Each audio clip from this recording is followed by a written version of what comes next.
Okay, before I start, let me ask you a question.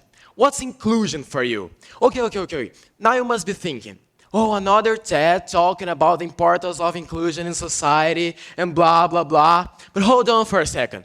My TED is indeed about inclusion, but not in a cliche way. Hi, I'm João Marcelo, and today I'll talk about something special for me. First of all, how to measure inclusion? Well, you can measure it in many ways, right? If you think about tangible actions, sure, you can measure inclusion that way. But I believe that we have to think about something bigger, something deeper than just tangible actions. We need to think about a new paradigm, a new way of thinking, what inclusion actually means. So let's start talking about its roots. The root of this new paradigm is empathy, because in the world we live, people live in different worlds. 2 years ago, I injured my knee. I was playing volleyball and then I injured my knee. And suddenly, I swear, suddenly, I injured again. I was playing volleyball again. And then I injured this time my ankle, which made me use a crutch and stay on a wheelchair for the following 4 months.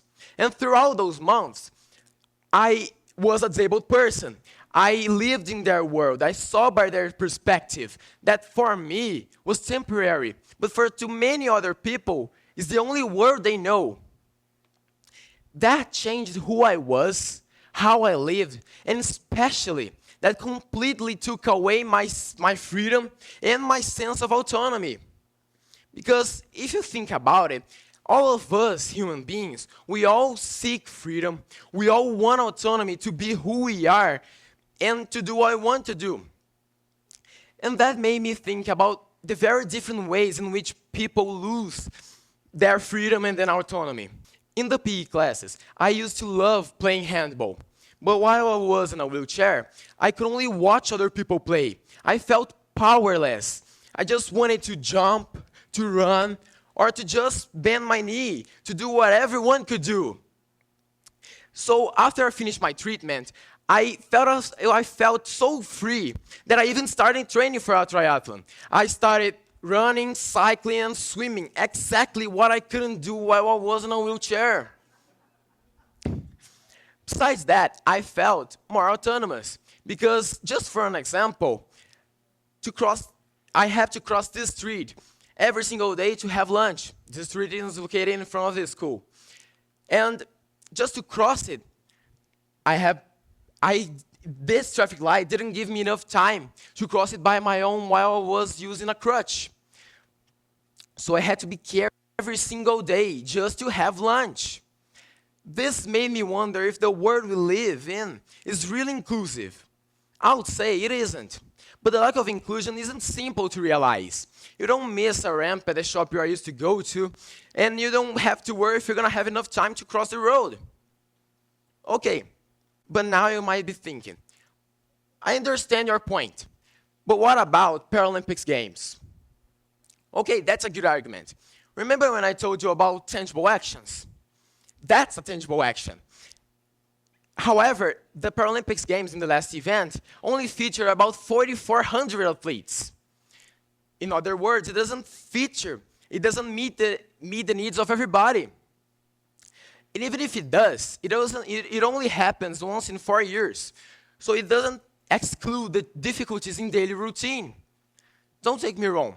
I love watching Paralympics Games more than normal Olympics. I always have goosebumps while I'm watching it. And I've been to a training center and I saw this. I saw a blind person running, tied to another person, and it's unbelievable. The games show that there are alternatives, that people can do whatever they want if they have the will and the support. And it's about that support we have to improve. Therefore, a change in the society is necessary to solve the lack of inclusion. It has to be a change not only in the social relations, nor the physical world, but in the mindset. People have to care more about others. That's called empathy, putting yourself in a disabled person's place and trying to figure how hard it is to live that way. Maybe then the changes will start to happen. people must have the autonomy of guiding their own life. Answering to my own question I made at the beginning of this TED, inclusion for me is accommodation of rights of people that already have difficulties in life.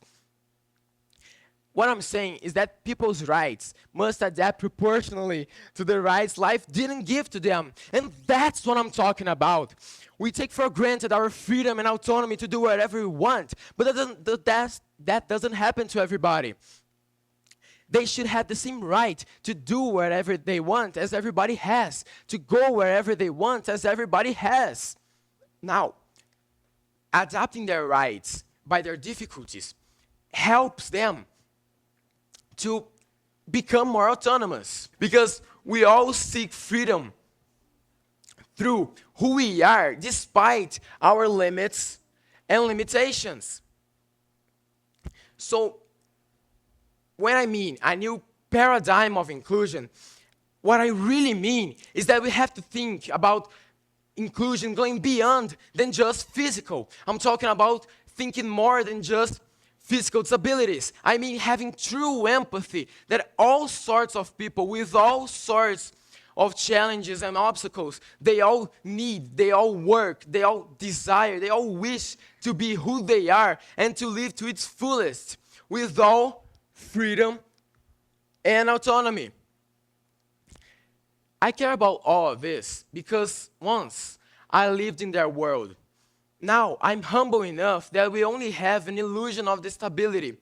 And in any time, we can lose this right. So we need to at least try to figure how hard it is and what they go through every single day for not only improve ourselves, but our society together. Thank you for listening to me. That's my TED.